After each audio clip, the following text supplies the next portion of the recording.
Alright, as with all classes, the top few we get for free, along with a few on the side. The first one after that is Tech Charge Perfect Attack Edition, and this allows your charge techs to gain the effect of perfect attacks, with a half a second cooldown.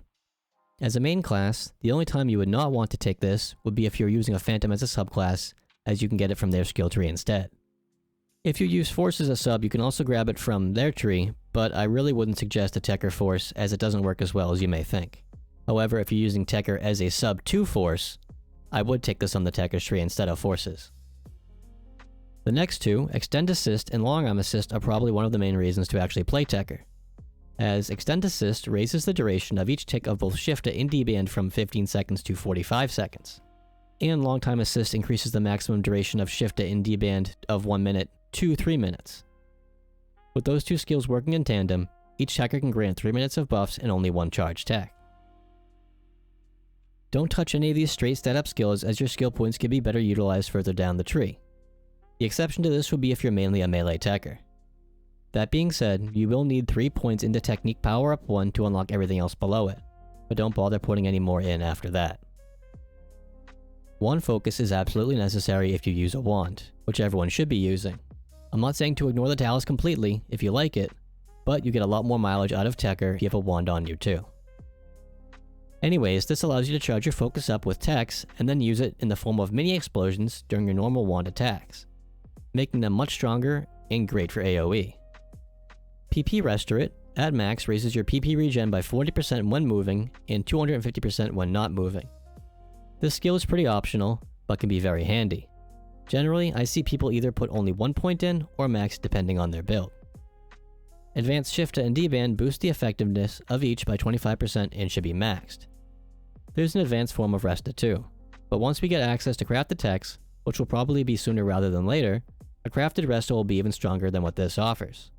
So your points are usually best spent elsewhere for now.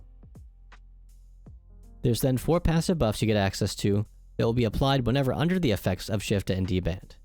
Since the whole point of the Techter is keeping these buffs going, the skills Critical Shifta, Shifta Strike, D-Band Cut, and D-Band Toughness should be maxed. Reverse Bonus applies any Shifta or D-Band buffs you currently have on yourself to anyone you res. For 1 point, it's pretty helpful. Reverser Field simply raises anyone in the area for a short amount of time. Due to the 10-minute cooldown, it's usually not taken since anyone can just toss out a Moon Atomizer instead. Super Treatment is a really nice skill to have, as it grants you and another passive healing and PP regen when removing a status ailment with Anti. Territory Burst extends the radius of all territory techs, which includes Resta, Anti, Shifta, D-Band, Megaverse, Zondil, and Zanverse. And then there's Support Range Extender, which further increases the range of Resta, Anti, Shifta, and D-Band on top of that. Territory PP Save reduces the PP cost of support techs by a flat amount. And this only works when Territory Burst is learned too. This is another skill where I usually see people put only 1 point in or max it depending on the build. PP Conversion is an active buff that for a short period of time lowers your HP in return for a faster PP regen rate.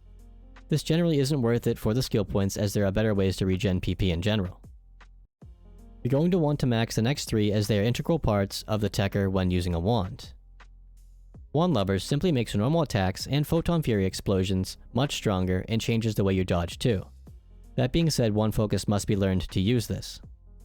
Wand Reactor then simply adds a melee damage bonus based off of how much tech power your wand has. It's basically a bunch of free damage for only 1 point. Wand Focus Element is pretty cool, as it gives a 15% chance to inflict whatever element you have on your weapon as a status effect when landing attacks with Photon Furies. And a 15% chance isn't bad when all of your melee attacks will have Furies on them. Before we get into the Masteries, let's mention Elemental Precision Hit over here in the corner. This skill gives a 10% damage boost unconditionally when maxed, and a 20% damage boost when attacking enemies with their elemental weaknesses. This is easily achievable by casting the corresponding techs to the element, but you can also get a left skill ring called Alternate Wand E-Charge, and this changes your weapon's element according to the last tech you charged. For 5 points, this is a great damage boost and should absolutely be maxed. Okay, now for the Elemental Masteries. In general, you only want to focus on the Masteries themselves and not any of the boosts, as you only get so many points and want to make the most out of them. If you are going strictly melee, as a Techter hunter, you wouldn't really need any of these. But some would still suggest to take Dark, as there will eventually be a crafted version of Ramagid which synergizes well with the melee playstyle. However, if you want to do any casting at all, you should spec into all of them, but in a specific way. If you didn't notice, the Mastery 2s give the same damage bonus and only 5 points as the Mastery 1s give in 10. So, just put enough points into the Mastery 1s to unlock the 2s, then fill out the 2s first. You can then go back and finish filling out the Mastery 1s. And that's about it for Techter Skill Tree. I left some sample level 75 and 95 skill trees down in the description that use the same site you see in these videos. If you are unfamiliar with this site, the links to the builds I give out have a main and a sub tree. Just check the top and click on the appropriate tab to see the subs tree. And with that, take care.